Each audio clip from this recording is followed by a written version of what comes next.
narinig ako putok ng baril, dali-dali akong nagpunta sa opisina ni Adam. Adam, huwag ka bibitiw!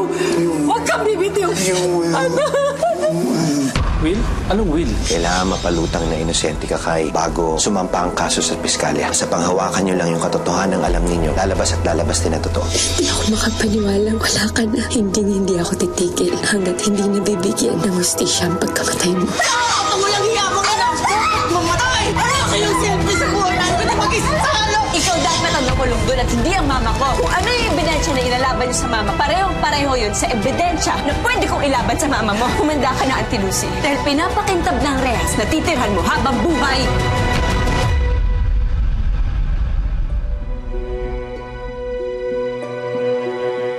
You're so unfair!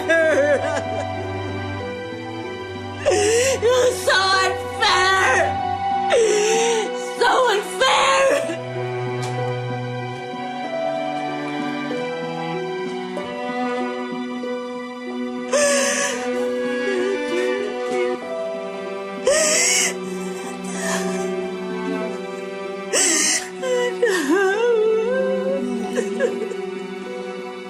Please stop crying.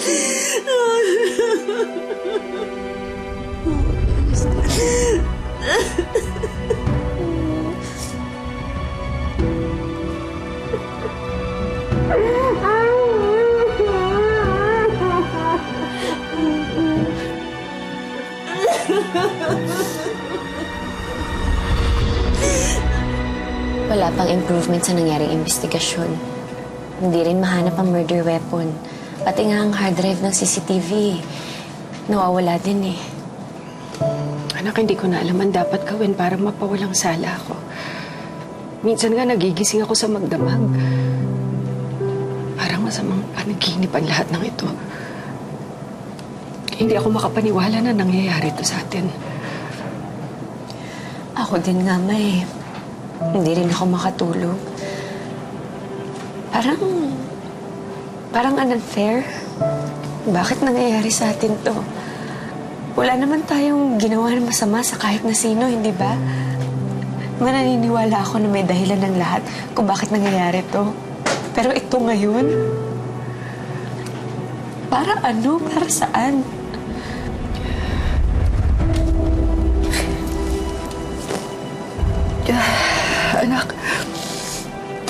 Anak, sige na. Gabi na eh. Baka hinahanap ka na ng anak mo. Nahihirapan nga ako humarap kay Michael na may iniinda niya ang pagkawala ni Papa. Close kasi talaga sila eh. Anong sinabi mo sa kanya? Sinugod sa ospital. Blood loss, biglaan. Hindi ko kayang sabihin sa kanya na may pumatay kay Papa. Baka matrauma, magalit sa mundo. Anak, magpunta muna kayo ng Singapore. Dali mo si Michael, magbakasyon kayo. Ma, hindi ko kayang iwan ka ng ganito. Hindi ko kayang umalis na ganito ang sitwasyon mo. Anak, may abogado nang nahanap si Simon para sa akin. Inaalalayan niya rin ang investigasyon. Sige na. Unahin mo muna ang kapakanan ni Michael.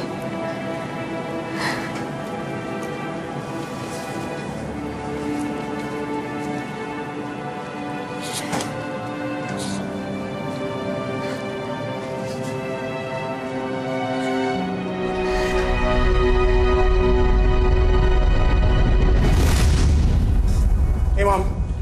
Ready na gamit niyo ni Michael? Ako ready na, kanya lang si Michael umakyat ulit. Nalilito siya kung anong laruan ang dadalhin niya. Ayaw na ata bumalik. Tita, ihahatid ko lang kayo sa Singapore. Babalik din ho ako agad. Kumuha na rin po ako ng ticket pabalik. Last flight pabalik na Maynila. Marami po kasi akong kailangan isikasuhin dito eh. Okay lang yun. Ako, Mom, susunod ako in about a week or two. Are you sure kaya mo nang kayong dalawa lang ni Michael? Of course, I raised you single-handedly, remember? Tita Helen, maraming salamat ho ah. Pamilya tayo.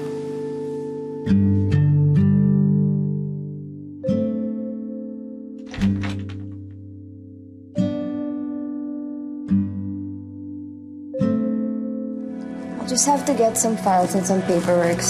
I'll work on this at home. Sige ho.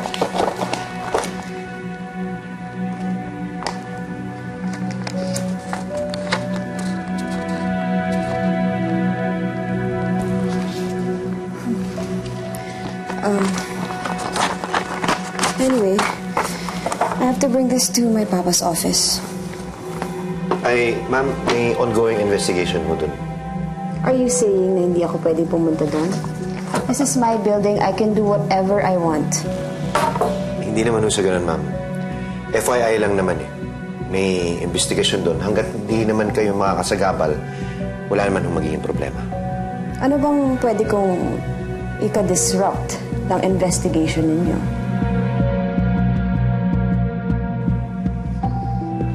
This recognition brings honor to our company. Kailangan niyo ba na tulong, ma'am? Kailangan ko ng hustisya sa pagkamatay ng tatay ko. Yun ang tulong na magagawa mo.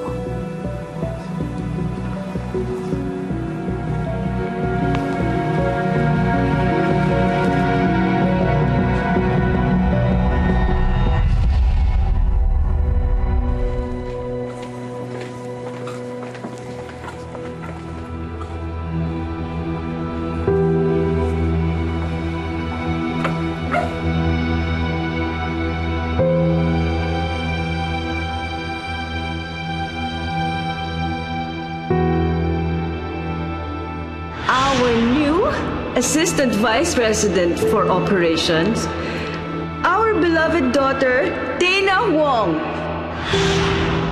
Incoming CEO as I retire, in the very, very near future, the strongest fighter I know, Dana Wong.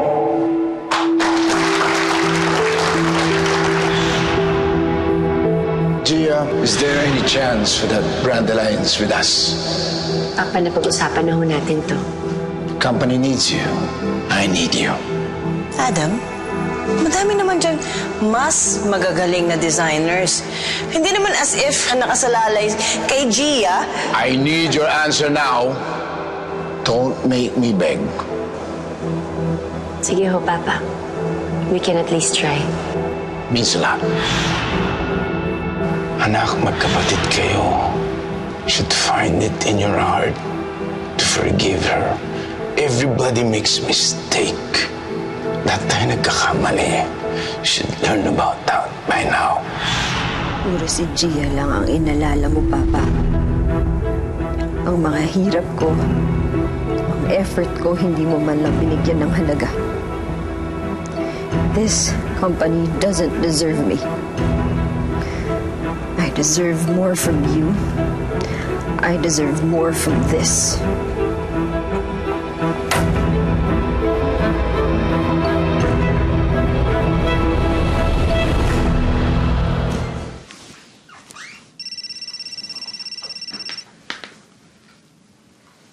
Hello?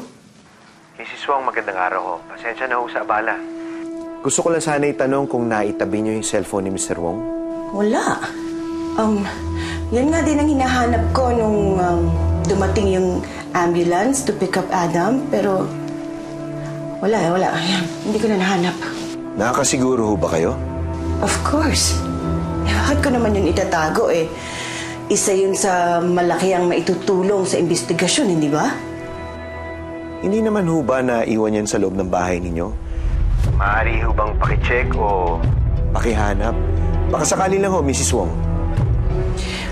I'm sorry, pero hindi ko maaasikaso yan kasi I have an appointment to meet my doctor. Kailangan ko magpa-check up. You see, I'm not feeling well dahil nagdadalamhati pa rin ako, remember? Naiintindihan ko. Paalala lang naman ho ito. Kung sakali ho mahanap o makita niyo yung cellphone ni Mr. Wong, maaari ho bang ipagbigay alam mo ito sa amin agad? Of course.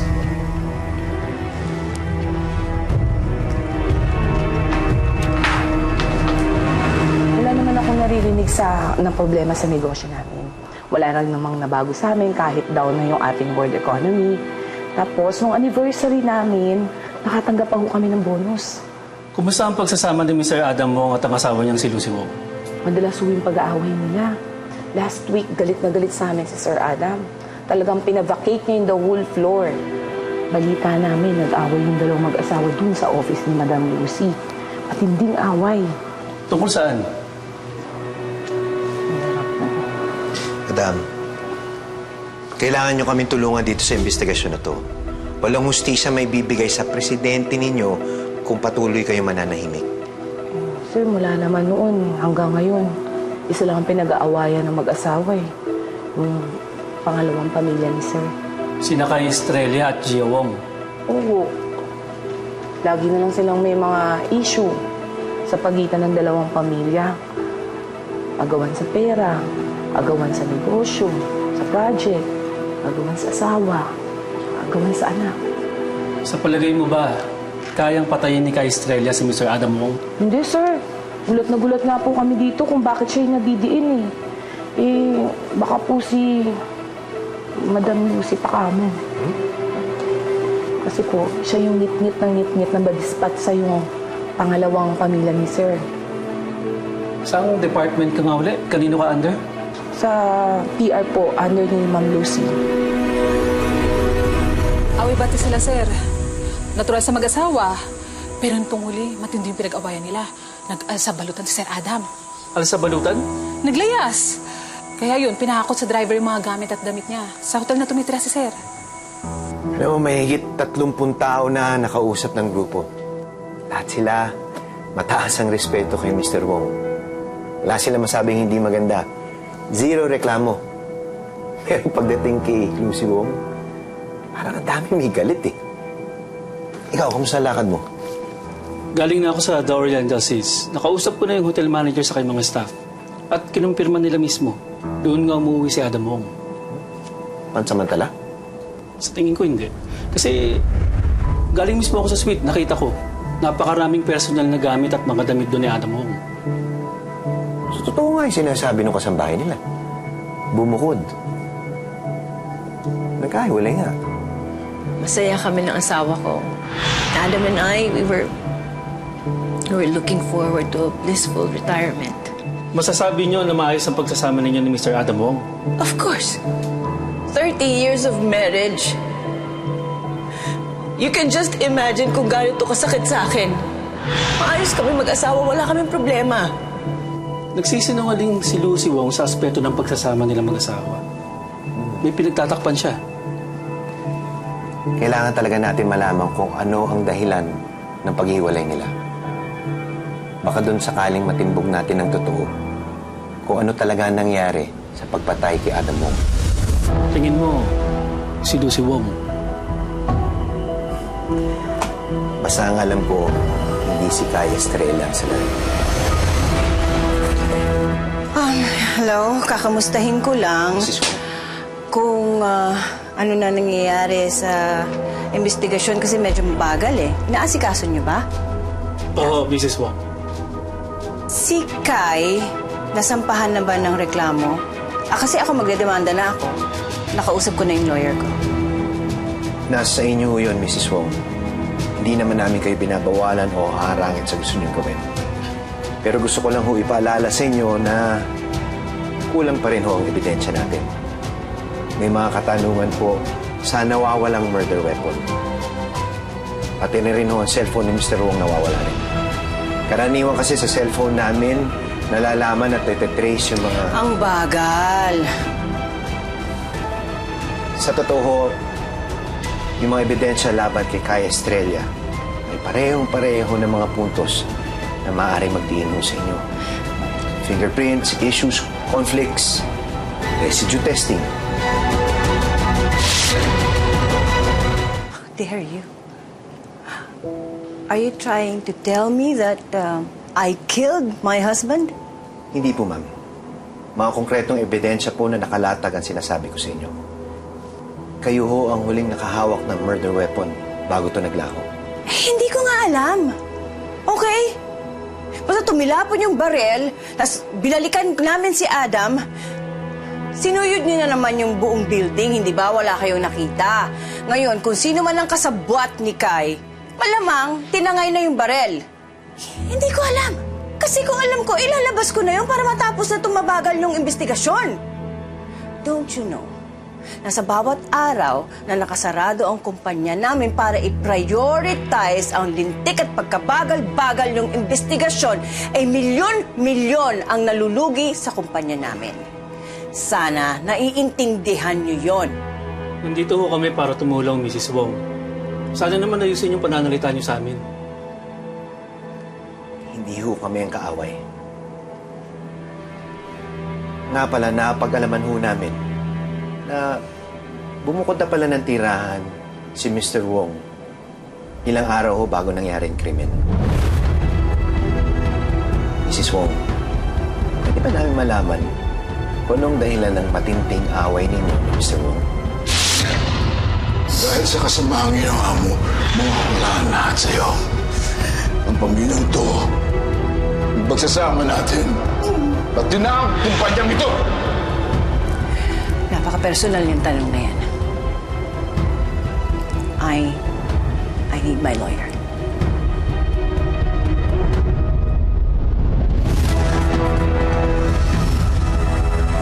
Ma? Yes? Why don't we give it a week or two bago ituloy ang investigation? Habang hindi pa natatapos, wala muna dapat makapasok doon. Pero tumatawag ng mga business partners natin. Affected din sila sa temporary closure ng business. At first, naintindihan naman nila yung sitwasyon. Pero syempre, hindi yan, money talks.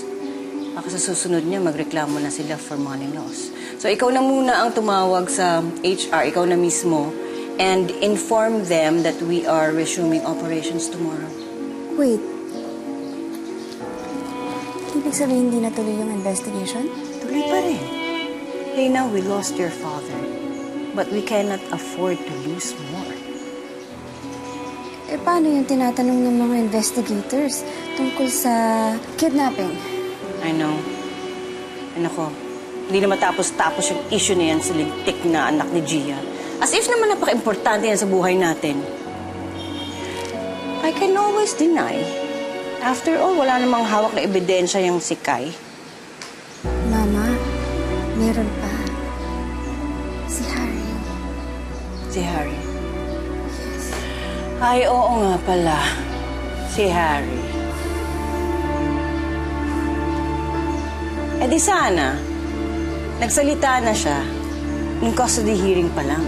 At kung magsalita man siya, makukulong din siya. Para ano pa? Nabawi na naman nila si Michael eh. Huwag mo na intindihin niyang si Harry. Wala na yun. Wala na siya.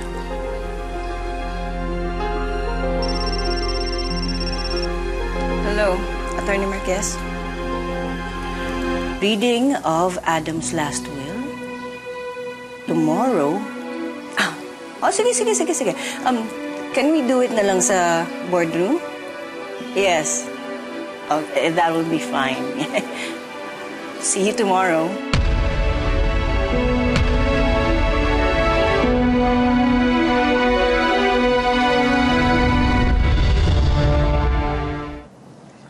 Hindi ko alam kung sino nagpadala niyan. Sinubukan kong tawagan at i-message, pero wala namang sumasagot. Kaya medyo mahina kasi ibang parte. Pwede ko ipacheck sa abogado kung admissible to sa korte, no? Pero dati kasi, may mga pagkakataon na hindi tinatanggap ang ganito bilang ebidensya. Pero the fact na may nagpadala niyan sa akin, ibig sabihin may nagmamalasakit sa amin ni Gia. Maaari. Pwede ring gumagawa ng gulo. Ano ba sabi ng abogado mo? May laban daw ako. May punto siyang sinasabi na nagtuturo na maaaring si Lucy ang mastermind o salarin sa nangyari. Dahil nga dyan, lumalabas na mas may motibo si Lucy kaysa sa akin na saktan si Adam. Dahil bukod sa posibleng makasuhan din siya tungkol dun sa ginawa niya sa anak ni Gia, mawawala rin kay Lucy Wong ang kumpanya. Ito po. Sir. Sakay. David, salamat sa dalaw. David, si Simon, siya ang may hawak ng investigasyon. Simon, si David, siya yung ama ng apo kong si Michael. Paano, maiwan ko muna kayo, ha? David. Tsaka, si Mama Helen nga pala nakarating na sa Singapore.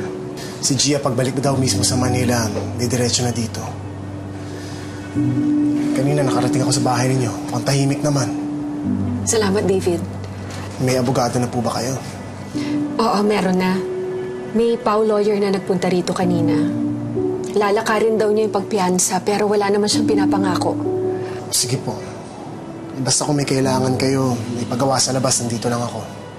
Oo, sana, David. Makikiusap sana ako kung pwede pakialalayan si Gia. Please. Sige po. Salamat.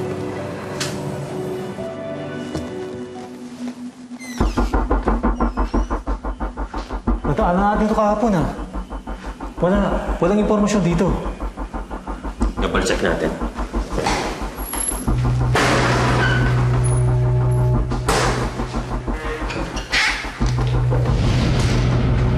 Wow! Wala ito na nakaraan, ha? Tandang-tanda ko. Walang basura dyan. Oo nga, no? Natatandaan ko rin yan. Baka naman sila Nieves nung nag-imbestiga sila kahapon. Okay, let's go. Sa iba naman.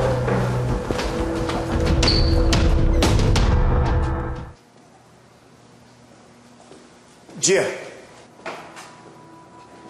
Kakarating mo lang galing Singapore? Anong ginagawa mo dito? Matagal ka na dito sa labas. Mag-iisang oras na rin. Kapag pumasok, hinihintay ka ng mama mo. Nag-iipon lang ako. Ng lakas ng loob. Ng pag-asa na maibibigay ko sa kanya. Nitong huli kasi, nauubusan na rin kasi ako nun eh. Gia, tao ka lang. Normal lang nararamdaman mo. Kaya mo pagdaanan mo lahat. Kailangan ko maging matatag. Kailangan buong loob ko. Wala na kasing ibang lalaban para kay Mama kundi ako lang eh. Gia. Wala na si Papa. Si Mama naman. Hindi ko naman.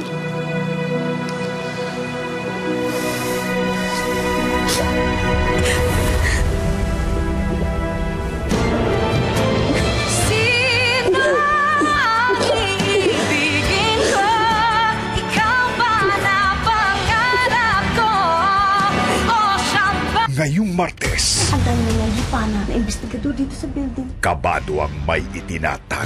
Meron akong pabor na hihingin sa'yo. Dapat ba akong kabahan? Wala na ako ibang mapagkakatiwalaan tungkol to sa murder weapon. Wait ka lang, dahil walang sikretong hindi lumalabas.